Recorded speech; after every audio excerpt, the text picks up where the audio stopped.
नमस्कार। सुनिए जरा, मैं आपका स्वागत है। मेरा नाम है रोहित दुबे और मैं आपको सुनाने जा रहा हूँ डॉक्टर धर्मवीर भारती द्वारा लिखी गुनाहों का देवता का 15वां अध्याय। चंदर को सबसे बड़ा संतोष था कि सुधा ठीक हो गई थी। बैसाख पूनों के एक दिन पहले ही से बिनती ने घर को इतना साफ कर डाला था कि घर चमक उठा था। यह बात तो दूसरी है कि स्टडी रूम की सफाई में बिनती ने चंदर के बहुत से कागज बुहार कर फेंक दिए थे और आंगन धोते वक्त उसने चंदर के कपड़ों को छींटों से तर कर दिया था। उसके बदले में चंदर ने बिनती को डांटा था और सुधा देख देख कर हंस रही थी और कह रही थी, तुम क्यों चिढ़ रहे हो? तुम्हें देखने थोड़ी आ रही है हमारी सास। बैसाखी पूनों की सुबह डॉक्टर साहब और बुआ जी गाड़ी लेकर उनको लेवा लाने गए थे। चंदर बाहर बरामदे में बैठा अखबार पढ़ रहा था और सुधा अंदर कमरे में बैठी थी। अब 2 दिन उसे बहुत दब ढक कर रहना होगा। वह बाहर नहीं घूम सकती थी क्योंकि जाने कैसे और कब उसकी सास आ जाएं और देख लें। बुआ उसे समझा गई थी और उसने एक गंभीर आज्ञाकारी लड़की की तरह मान लिया था और अपने कमरे में चुपचाप बैठी थी। बिनती कढ़ी के लिए बेसन फेंट रही थी और महाराजन ने रसोई में दूध चढ़ा रखा था। सुधा चुपके से आई, किवाड़ की आड़ से देखा कि पापा और बुआ की मोटर आ तो नहीं रही है। जब देखा कि कोई नहीं है तो आकर चुप्पे से खड़ी हो गई और पीछे से चंदर के हाथ से अखबार ले लिया। चंदर ने पीछे देखा तो सुधा एक बच्चे की तरह मुस्कुरा दी और बोली, क्यों चंदर, हम ठीक है ना? ऐसे ही रहे ना? देखा, तुम्हारा कहना मानते हैं ना हम। हम्म। हाँ सुधी तभी तो हम तुमको इतना दुलार करते हैं। लेकिन चंदर, एक बार आज रो लेने दो, फिर उनके सामने नहीं रो सकेंगे। और सुधा का गला रुंध गया और आंख छलछला आई। छी सुधा, चंदर ने कहा। अच्छा, नहीं नहीं। और झटके से सुधा ने आंसू पोंछ लिए। इतने में गेट पर किसी कार का भौंपू सुनाई पड़ा और सुधा भागी। अरे, यह तो पम्मी की कार है, चंदर बोला। सुधा रुक गई। पम्मी ने पोर्टिको में आकर कार रोकी। हेलो मेरे जुड़वा मित्र, क्या हाल है तुम लोगों का? और हाथ मिलाकर बेतकल्लुफी से कुर्सी खींचकर बैठ गई। इन्हें अंदर ले चलो चंदर, वरना अभी वे लोग आते होंगे, सुधा बोली। नहीं, मुझे बहुत जल्दी है। आज शाम को बाहर जा रही हूँ। बर्टी अब मसूरी चला गया है। वहां से उसने मुझे भी बुलाया है। उसके हाथ में कहीं शिकार में चोट लग गई है। मैं तो आज ही जा रही हूँ। सुधा बोली, हमें ले चलिएगा? चलिए कपूर, तुम भी चलो, जुलाई में लौट आना, पम्मी ने कहा। जब अगली साल हम लोगों की मित्रता की वर्षगांठ होगी तो मैं चलूंगा। चंदर ने कहा। अच्छा, विदा, पम्मी बोली। चंदर और सुधा ने हाथ जोड़े तो पम्मी ने आगे बढ़कर सुधा का मुंह हथेलियों में उठाकर उसकी पलकें चूम ली और बोली, मुझे तुम्हारी पलकें बहुत अच्छी लगती हैं। अरे, इनमें आंसुओं का स्वाद है? अभी रोई थी क्या? सुधा झेंप गई। चंदर के कंधे पर हाथ रखकर पम्मी ने कहा, कपूर, तुम खत जरूर लिखते रहना, चलते तो बड़ा अच्छा रहता। वैसे अच्छा, आप दोनों मित्रों का समय अच्छी तरह बीते, चलिए। और पम्मी चल दी। थोड़ी देर में डॉक्टर साहब की कार आई। सुधा ने अपने कमरे के दरवाजे बंद कर लिए। बिनती ने सिर पर पल्ला ढक लिया और चंदर दौड़कर बाहर गया। डॉक्टर साहब के साथ जो सज्जन उतरे वे ठिगने से, गोरे से, गोल चेहरे के कुलीन सज्जन थे और खद्दर का कुर्ता और धोती पहने हुए थे। हाथ में एक छोटा सा सफारी बैग था। चंदर ने लेने को हाथ बढ़ाया तो हंसकर बोले, नहीं जी, क्या इतना सा बैग ले चलने में मेरा हाथ थक जाएगा? आप लोग तो खातिर करके मुझे महत्वपूर्ण बना देंगे। सब लोग स्टडी रूम में गए। वहीं डॉक्टर शुक्ला ने परिचय कराया। ये हमारे शिष्य और लड़के हैं, प्रांत के होनहार अर्थशास्त्री चंद्र कुमार कपूर, और आप शाहजहांपुर के प्रसिद्ध कांग्रेसी कार्यकर्ता और म्यूनिसिपल कमिश्नर हैं श्री शंकरलाल मिश्र। अब तू नहा ले शंकरी, फिर चाय ठंडाए जाइए। बुआ जी ने आकर कहा। आज बुआ जी ने बहुत दिनों पहले की बूटीदार साड़ी पहन रखी थी और शायद वह खुश थीं क्योंकि बिनती को डांट नहीं रही थीं। नहीं नहीं, मैं तो वेटिंग रूम में नहा चुका। चाय मैं पीता नहीं, खाना ही तैयार कराइए। और घड़ी देखकर शंकर बाबू बोले, मुझे जरा वहाँ स्वराज भवन जाना है और 2 बजे की गाड़ी से वापस चले जाना है, और शायद उधर से ही चला जाऊंगा। उन्होंने बहुत मीठे स्वर से मुस्कुराते हुए कहा। यह तो अच्छा नहीं लगता कि आप आए भी और कुछ रुके नहीं। डॉक्टर शुक्ला बोले। हाँ, मैं खुद रुकना चाहता था, लेकिन माँ जी की तबीयत ठीक नहीं है। कैलाश भी कानपुर गया हुआ है, तो मुझे जल्दी जाना चाहिए। बिनती ने लाकर थाली रखी। चंदर ने आश्चर्य से डॉक्टर साहब की ओर देखा। वे हंसकर बोले, अरे भाई, ये लोग हमारी तरह छूत पाक नहीं मानते। शंकर तुम्हारे संप्रदाय के हैं, यहीं कच्चा खाना खा लेंगे। इन्हें ब्राह्मण कहत का है, ये तो किरिस्तान है, हमारो धर्म बिगाड़ी नहीं आई के। बुआ जी बोली। बुआ जी ने ही यह शादी तय कराई थी, लड़का बताया था, और दूर के रिश्ते से वे कैलाश और शंकर की भाभी लगती थीं। शंकर बाबू ने हाथ धोए और कुर्सी खींचकर बैठ गए। चंदर की ओर देखकर बोले, आइए होनहार डॉक्टर साहब, आइए आइए, आप तो मेरे साथ खा सकते हैं। नहीं, आप खाइए, चंदर ने तकल्लुफ करते हुए कहा। अजी वाह, मैं ब्राह्मण हूं शुद्ध, मेरे साथ खाकर आपको जल्दी मोक्ष में ही जाएगा। कहीं हाथ में तरकारी लगी रह गई तो आपके लिए स्वर्ग का फाटक फौरन खुल जाएगा। खाओ। 2 कौर खाने के बाद शंकर बाबू ने बुआ जी से कहा, यही बहू है जो लड़की थाली रख के गई थी अभी? अरे राम कहा, वो तो हमार छोरी है बिनती। पहचानत्यो न, पिछले साल तुम उन्ने के विवाह में देखे हो वो। बुआ जी बोली। शंकर बाबू कैलाश से काफी बड़े थे, लेकिन देखने में बहुत बड़े नहीं लगते थे। खाते पीते बोले, डॉक्टर साहब, लड़की से कहिए रोटी दे जाए, मैं इसी बहाने देख लूंगा, और ज्यादा तड़क भड़क की कोई जरूरत नहीं है। डॉक्टर साहब ने बुआ जी को इशारा किया और वे उठकर चली गईं। थोड़ी देर में सुधा आई, सादी सफेद धोती पहने, हाथ में रोटी लिए, दरवाजे पर आकर हिचकी, फिर आकर चंदर से बोली, रोटी लोगे? और बिना चंदर का जवाब सुने रोटी चंदर के आगे रखकर बोली, और क्या चाहिए? मुझे तो कड़ी चाहिए। शंकर बाबू ने कहा। सुधा गई और कढ़ी ले आई, शंकर बाबू के सामने रख दी। शंकर बाबू ने आंखें उठाकर सुधा की ओर देखा। सुधा ने निगाहें नीची कर लीं और चली गई। बहुत अच्छी है लड़की, शंकर बाबू ने कहा। इतनी पढ़ी लिखी लड़की में इतनी शर्म लिहाज नहीं मिलती। सचमुच जैसे आपकी एक ही लड़की थी, आपने उसे खूब बनाया है। कैलाश के बिल्कुल योग्य लड़की है। यह तो कहिए डॉक्टर साहब की शिष्टा प्रबल होती है, वरना हमारा कहाँ सौभाग्य था। जब से मेरी पत्नी मरी, तभी से माताजी कैलाश के विवाह की जिद कर रही हैं। कैलाश अंतर जाति विवाह करना चाहता था, लेकिन हमें तो अपनी जाति में ही इतना अच्छा संबंध मिल गया। तो तोरे आ बहिन कौन बाईस है गई, तू हो काहे नहीं बहुरिया ले होत्यो, सुधी के अकेले मन न लगी। बुआ जी बोली। शंकर बाबू कुछ नहीं बोले। खाना खाकर उन्होंने हाथ धोए और घड़ी देखी। अब थोड़ा सो लूं, ये जाने दीजिए, आइए बातें करें हम और आप। उन्होंने चंदर से कहा। 1 बजे तक चंदर शंकर बाबू से बातें करता रहा और डॉक्टर साहब और सुधा वगैरह खाना खाते रहे। शंकर बाबू बहुत हंसमुख थे और बहुत बातूनी भी। चंदर को तो कैलाश से भी ज्यादा शंकर बाबू पसंद आए। बातें करने से मालूम हुआ कि शंकर बाबू की आयु अभी 30 वर्ष से अधिक की नहीं है।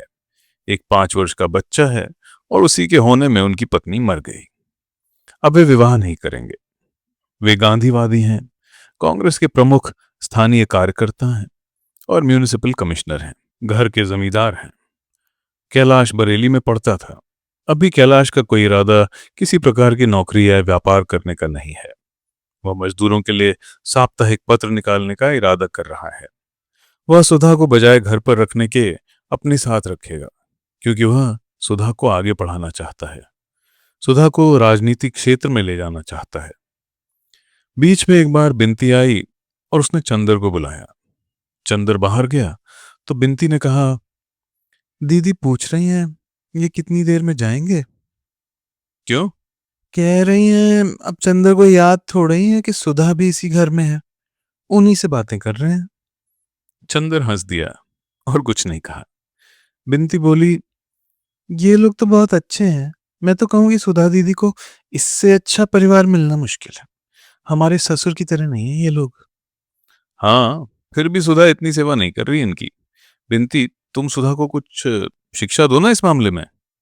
हाँ हाँ, हम सेवा करने की शिक्षा दे देंगे, और ब्याह करने के बाद की शिक्षा अपनी पम्मी से दिलवा देना, खुद तो उनसे ले ही चुके होंगे आप।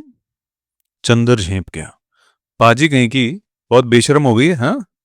पहले मुंह से बोल नहीं निकलता था। तुमने और दीदी नहीं तो क्या बेशरम, हम क्या करें? पहले हम कितना डरते थे। बिनती ने उसी तरह गर्दन टेढ़ी करके कहा और मुस्कुराकर भाग गई। जब डॉक्टर साहब आए तो शंकर बाबू ने कहा, अब तो मैं जा रहा हूं, यह माला मेरी ओर से बहू को दे दीजिए। और उन्होंने बड़ी सुंदर मोतियों की माला बैग से निकाली और बुआ जी के हाथ में दे दी। हाँ, एक बात है, शंकर बाबू बोले, ब्याह हम लोग महीने भर के अंदर ही करेंगे। आपकी सब बात हमने मानी, यह बात आपको हमारी माननी होगी। इतनी जल्दी? डॉक्टर शुक्ला चौंक उठे। यह असंभव है शंकर बाबू, मैं अकेला हूं, आप जानते हैं। नहीं, आपको कोई कष्ट ना होगा। शंकर बाबू बहुत मीठे स्वर में बोले, हम लोग रीति रस्म के तो कायल हैं नहीं।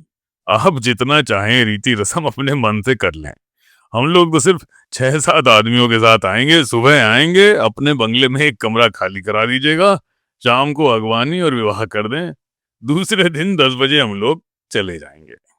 ये नहीं होगा, डॉक्टर साहब बोले, हमारी तो अकेली लड़की है और हमारे भी तो कुछ हौसले हैं, और फिर लड़की की बुआ तो यह कभी भी नहीं स्वीकार करेंगी। देखिए, मैं आपको समझाता हूँ। कैलाश जो है वो शादियों में तड़क भड़क के साथ खिलाफ है।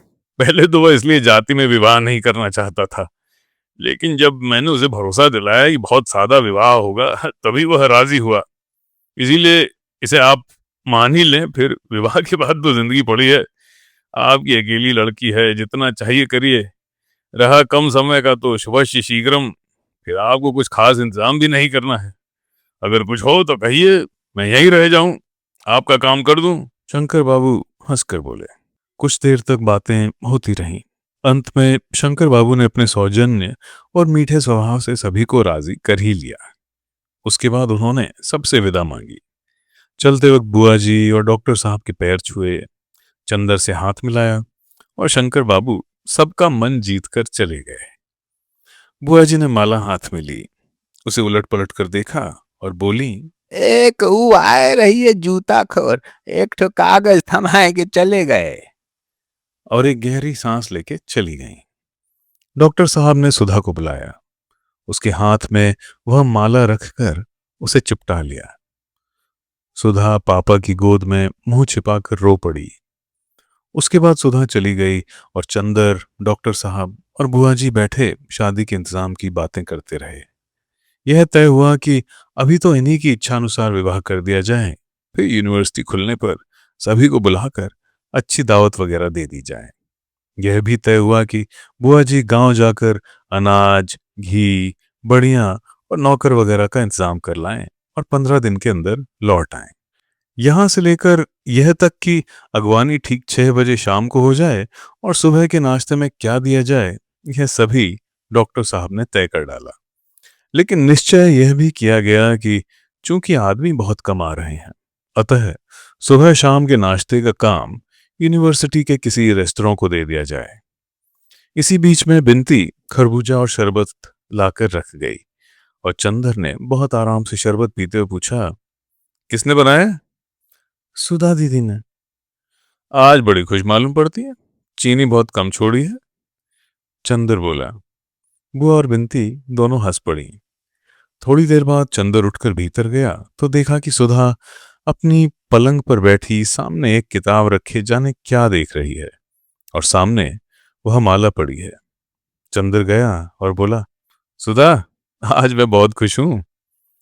सुधा ने आंखें हटाई और चंदर की ओर देखकर मुस्कुराने की कोशिश की और बोली, मैं भी बहुत खुश हूं। क्यों, तय हो गया इसलिए? बिनती ने पूछा। नहीं, चंदर बहुत खुश है इसलिए। और एक गहरी सांस लेकर किताब बंद कर दी। कौन सी किताब है सुधा? चंदर ने पूछा। कुछ नहीं, इस पर उर्दू के कुछ अशार लिखे हैं जो गेसु ने सुनाए थे, सुधा बोली। चंदर ने बिनती की ओर देखा और कहा, बिनती, कैलाश तो जैसा है वैसा ही है, लेकिन शंकर बाबू की तारीफ मैं कर नहीं सकता। क्या राय है तुम्हारी? हाँ, है तो सही। दीदी इतनी सुखी रहेंगी कि बस। दीदी हमें भूल मत जाना, समझी? बिनती बोली। और हमें भी मत भूलना सुधा। चंदर ने सुधा की उदासी दूर करने के लिए छेड़ते हुए कहा। हाँ, तुम्हें भूले बिना कैसे काम चलेगा? सुधा ने और भी गहरी सांस लेते हुए कहा और एक आंसू गालों पर फिसल ही आया। अरे पगली, तुम सब कुछ अपने चंदर के लिए कर रही हो, उसकी आज्ञा मानकर कर रही हो, फिर ये आंसू कैसे? छी। और ये माला सामने रखे क्या कर रही हो? चंदर ने बहलाया।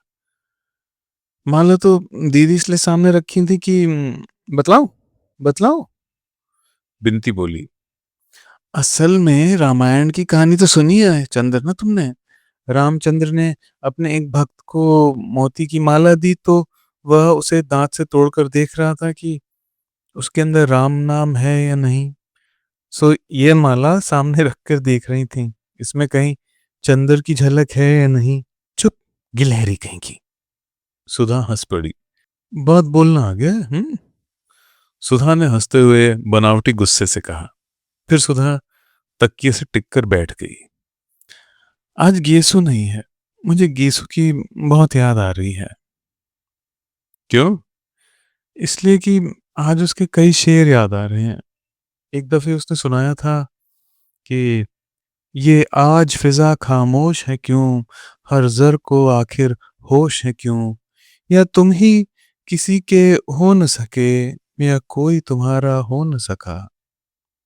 इसी की अंतिम पंक्ति है, मौजें भी हमारी हो न सकी, तूफान भी हमारा हो न सका। वाह, यह पंक्ति तो बहुत अच्छी है, चंदर ने कहा। आज गेसु होती तो बहुत सी बातें करते, सुधा बोली।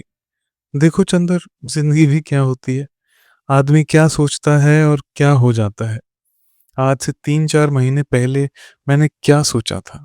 क्लासरूम से भागकर हम लोग पेड़ के नीचे लेटकर बातें करते थे। तो मैं हमेशा कहती थी कि मैं शादी नहीं करूंगी, पापा को समझा लूंगी।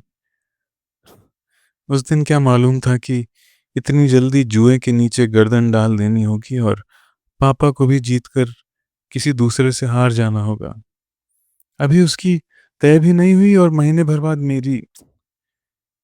सुधा थोड़ी देर चुप रही और फिर, और दूसरी बात उसकी जो मैंने तुम्हें बताई थी।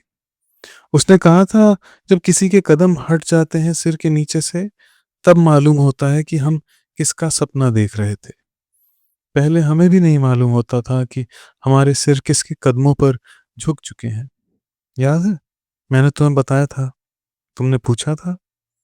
याद है, चंदर ने कहा। बिनती उठकर चली गई, लेकिन सुधा या चंदर किसी ने ध्यान भी नहीं दिया। चंदर बोला, लेकिन सुधा, इन सब बातों को सोचने से क्या फायदा? आगे का रास्ता सामने है, बढ़ो।